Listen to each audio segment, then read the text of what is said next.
Assalamualaikum warahmatullahi wabarakatuh. Waalaikumsalam warahmatullahi wabarakatuh. Bismillah, alhamdulillah, wassalatu wassalamu ala sayyidina Muhammad wa ala alihi wa ashabihi wa man tabi'a sunnatahu wa jama'atahu min yaumina hadha ila yaumin nahdati waddin. Amma ba'du, subhanaka la ilma lana illa ma 'allamtana innaka antal alimul hakim. ولا حول ولا قوة إلا بالله العلي العظيم رب اشرح لي صدري ويسر لي أمري واحلل عقدة من لساني يفقهوا قولي. Pemirsa Nutizen TV, insyaallah sama kita dirahmati Allah. Alhamdulillah, kembali kita bersyukur kepada Allah yang senantiasa memberikan kita nikmat kesehatan, kesempatan, serta kekuatan, terutama nikmat Islam dan nikmat iman, sehingganya kita dapat berjumpa kembali dan mengoptimalkan waktu yang ada pada kesempatan malam ini untuk melanjutkan kembali kajian kita tentang fikih ya. Pada kesempatan malam ini sama kita akan membahas tentang tema yaitu bejana ataupun perkakas ya, yang haram digunakan dan yang bisa digunakan yang ada di dalam kitab Fathul Qarib oleh Syekh Ibnu Qasim Al-Ghazi. Salawat dan salam semoga tetap tercurahkan kepada junjungan kita Nabi besar Muhammad sallallahu alaihi wasallam, kepada keluarga beliau, para sahabat beliau, para tabi'in, para ulama, para masyayikh. Insyaallah akan sampai kepada kita selaku umat beliau, insyaallah istiqamah dalam menjalankan syariah dan sunnah-sunnah beliau. Sebagaimana biasa, sebelum kita memulai kajian kita terlebih dahulu kita akan mengirimkan suratul Fatihah untuk para pendahulu kita, para imam kita, para masyayikh, asatiz kita. Insyaallah pertemuan atau kajian pada kesempatan malam ini mendapatkan keberkahan dari Allah Subhanahu wa taala. Wa ala hadhihi an-niyya wa likulli niyatin salihah wa ila hadratin nabiyil mustafa Muhammad sallallahu alaihi wasallam syai'un lillah lahu al-Fatihah. A'udzu billahi minasyaitonir rajim. Bismillahirrahmanirrahim. Alhamdulillah. Ar-Rahmanir Rahim. Maliki yaumiddin. Iyyaka na'budu. Summa ila arwahi aimatil ثم إلى المرحوم شهيد بن شهربان بن بكر ثم إلى ومصنف هذا الكتاب شيخنا. أعوذ بالله من الشيطان الرجيم. بسم الله الرحمن الرحيم.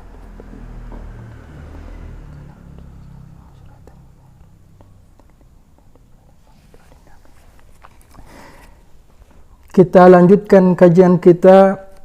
Alhamdulillah kita sudah sampai pembahasan pada bejana ataupun perkakas ya, yang haram dan boleh digunakan. Qala al-musannif rahimahullahu ta'ala, bismillahirrahmanirrahim, alhamdulillahirabbil alamin. Qala al-musannif rahimahullahu ta'ala wa adama naf'a fi ulumihi fid daraini amin. Faslun fi bayani ma yahrum isti'maluhu minal awani wa ma yajuzu. Faslun ya, satu fasal yang menjelaskan tentang sesuatu yang haram menggunakannya dari bejana-bejana atau perkakas-perkakas, wa ma yajuzu, dan sesuatu yang boleh ya untuk digunakan. Wa bada'a bil awwali, dan musannif ya, penulis kitab ini memulai dengan yang pertama, menjelaskan yang pertama yaitu haram menggunakan sesuatu bejana yang terbuat dari emas dan perak. Faqala, beliau berkata, wala yajuzu, dan tidak boleh ya. Tidak boleh di sini artinya haram. Fi ghairi daruratin, selain dalam keadaan darurat ya, dalam keadaan darurat ya. Jadi kalau di dalam keadaan darurat itu boleh ya, selain dalam keadaan darurat itu tidak boleh.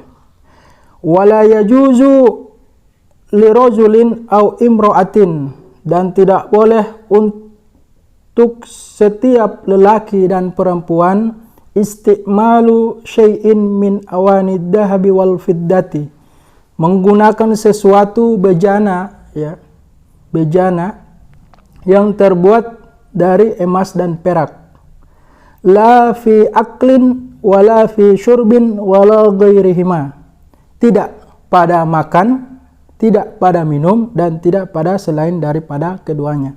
Artinya tidak diperkenankan untuk kita baik laki-laki maupun perempuan untuk menggunakan bejana ya, perkakas yang terbuat dari, yang bahannya itu terbuat dari emas dan perak untuk kita gunakan makan, minum, dan selain daripada makan dan minum, yaitu untuk bejana yang kita gunakan untuk berwudu contohnya, itu haram. Kecuali dalam keadaan darurat ya. Di sini dikatakan kecuali dalam keadaan darurat karena ada kaidah mengatakan ad-daruratu tubihul mahdhurati. Segala perkara-perkara yang urgen itu, yang penting itu dia akan membolehkan yang dilarang, tentunya dengan ketentuan-ketentuan yang berlaku. Wa kama yahrumu isti'malu ma dzukira yahrumu ittikhaduhu min ghairi isti'malin fil asahi, dan sebagaimana telah diharamkan menggunakan sesuatu yang telah dijelaskan di atas tadi, maka diharamkan pula untuk menyimpan sesuatu itu min ghairi isti'malin, tanpa menggunakannya ya, fil asahi, ini menurut pendapat yang asah ya. Kita ada contohnya, kita ada bejana ataupun tempat wadah ya, wadah yang terbuat dari emas dan perak, kemudian kita simpan ya, kita tidak gunakan ya, maka itu tetap haram ya, karena terbuka peluang kita suatu saat pasti kita akan gunakan. Maka dilarang juga untuk menyimpan bejana ataupun wadah yang terbuat dari emas dan perak.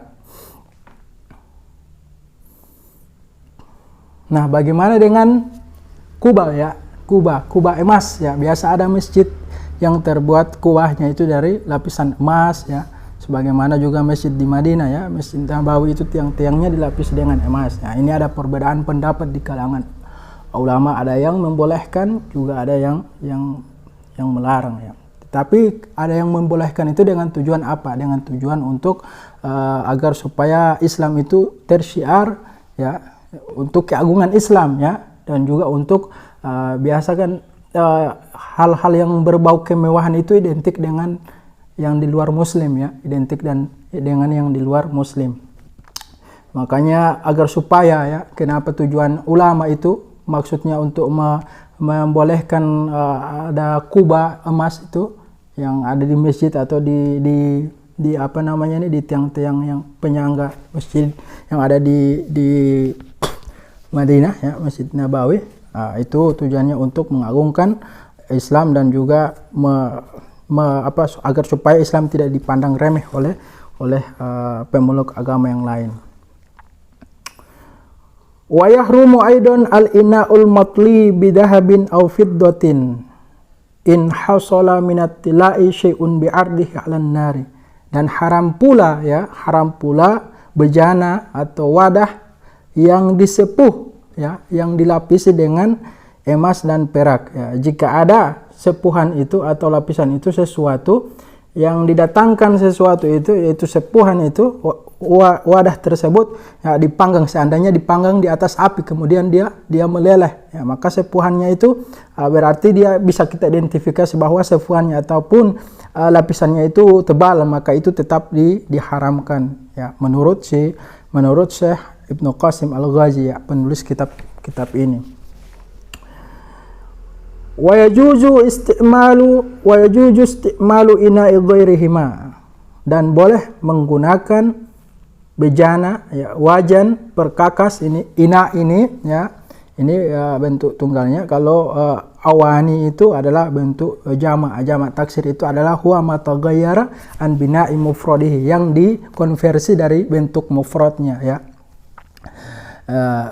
Itu yang dimaksud dengan jam'ut taksir ya. Dan dia tidak, jamak taksir ini tidak untuk orang yang senang belajar ilmu tata bahasa Arab, dia tidak punya pola yang baku ya. Dia tidak punya timbangan atau pola yang baku. Dia hanya berdasarkan simai, didengar langsung dari percakapan orang Arab, atau bisa kita langsung lihat di kamus. Itu cara melihat jamak taksir ya. Dan boleh menggunakan bejana selain daripada emas dan perak ya. Ay ghairid dahabi wal fiddati minal awani an-nafisati ka ina'i yakutin, yaitu selain emas dan perak daripada bejana atau seperti bejana wadah-wadah yang indah ya, yang diukir indah, ka ina'i yakutin, sebagaimana wadah yang terbuat dari yakut ya. Yakut ini adalah permata ataupun batu mulia ya, batu mulia. Yakut itu batu mulia. Nah, ya, itu dibolehkan ya, tidak haram selama dia bukan wadah itu, selama dia tidak terbuat bahan bakunya itu dari emas dan perak. Maka selain daripada kedua tersebut, keduanya boleh. Sebagaimana di sini dikatakan seperti wadah yang indah, yang diukir indah, yang terbuat dari bahan baku yakut ataupun batu mulia.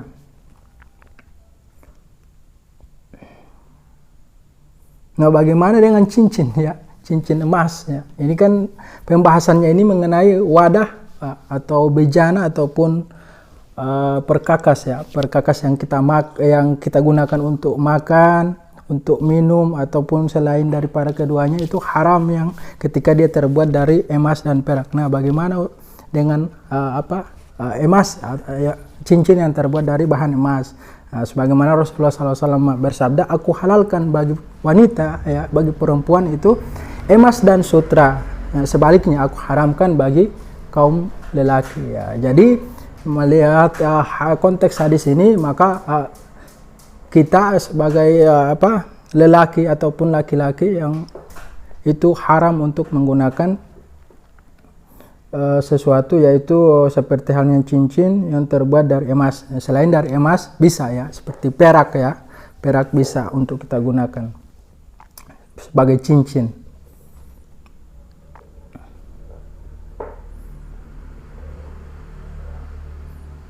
Kalau emas putih ya, kan ada emas putih ya, orang sering bilang emas putih, ini emas tapi warnanya putih ya, sama juga ya, emas itu tetap dia emas, karena emas putih itu setahu saya 80%-nya itu bahan bakunya tetap emas ya, kemudian 15% itu adalah perak dan 5% adalah nikel. Nah, nikel, campuran nikel dan perak ini yang kemudian membuat dia menjadi putih warnanya ya, tetap dia bahan bakunya adalah emas. Sama juga tetap haram untuk laki-laki.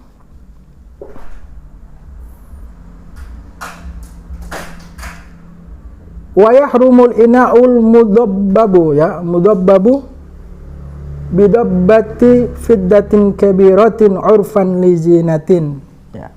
Haram pula ya, haram juga bejana atau wadah yang ditambal ya, yang ditambal dengan tambalan perak ya, yang ukurannya besar ya. Ini dengan tujuan berhias ya. Urfan ya, secara uruf ataupun pandangan masyarakat ya, kebiasaan masyarakat. Ini haram ya, haram ketika ada bejana yang kita tambal dengan perak itu ya, di sini dihukumi haram.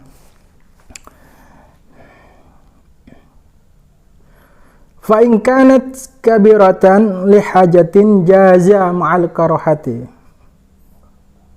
Maka jika ada ya wajah atau wadah ya, yang ditambal dengan perak itu ukurannya besar ya, li hajatin, dengan tujuan hajat ya, keperluan jaza. Nah, di sini dikatakan jaza, boleh ya, boleh kita gunakan ma'al karohati, tetapi hukumnya juga makruh ya. Kalau makruh itu lebih baik kita tinggalkan. Au shagiratan urfan li zinatin kurihat, atau ada wadah tersebut yang ditambal dengan tambalan perak yang ukurannya kecil ya, dengan niat atau tujuan berhias, ini secara uruf tetap dimakruhkan ya, makruh. Auli hajatin fala takrahu, atau ada wadah tersebut ukurannya kecil tetapi dengan tujuan hajat atau keperluan ya, kita punya keperluan ya, maka ini tidak dimakruhkan. Amma dabtu ad-dahabi fatahrumu mutlaqan kama sahhahu an-Nawawi.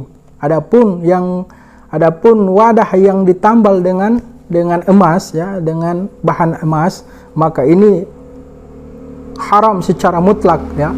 Haram secara mutlak. Secara mutlak itu berarti tidak bisa lagi ditawar-tawar ya. Sudah dimutlakkan secara pasti. Ya, sudah dipastikan dia haram ketika ada wadah bejana ataupun perkakas ya, perkakas yang ditambal dengan emas. Kama sebagaimana sahhahu an-Nawawi, yang telah disahihkan oleh Imam An-Nawawi ya. Nah, alhamdulillah kita sudah khatamkan penjelasan tentang bejana ataupun perkakas ataupun wadah yang terbuat daripada emas dan perak ya, itu bejana yang boleh kita guna, yang haram dan boleh kita gunakan. Insyaallah pada pertemuan selanjutnya kita akan membahas tentang penggunaan alat siwak ya, siwak itu sikat gigi ya, siwak. Insyaallah apa yang telah saya sampaikan pada kesempatan kali ini meskipun hanya singkat ya, memang karena karakter daripada kitab ini adalah kitab fikih mendasar, jadi pembahasannya hanya singkat-singkat. Insyaallah apa yang telah saya sampaikan bisa bermanfaat dan menambah khazanah keislaman kita, pengetahuan dalam bidang fikih kita, dan syukran wa dumtum fil khair wan najati wal barakah. Wallahul muwaffiq ila aqwamit thariq. Wassalamu alaikum warahmatullahi wabarakatuh. Waalaikumsalam.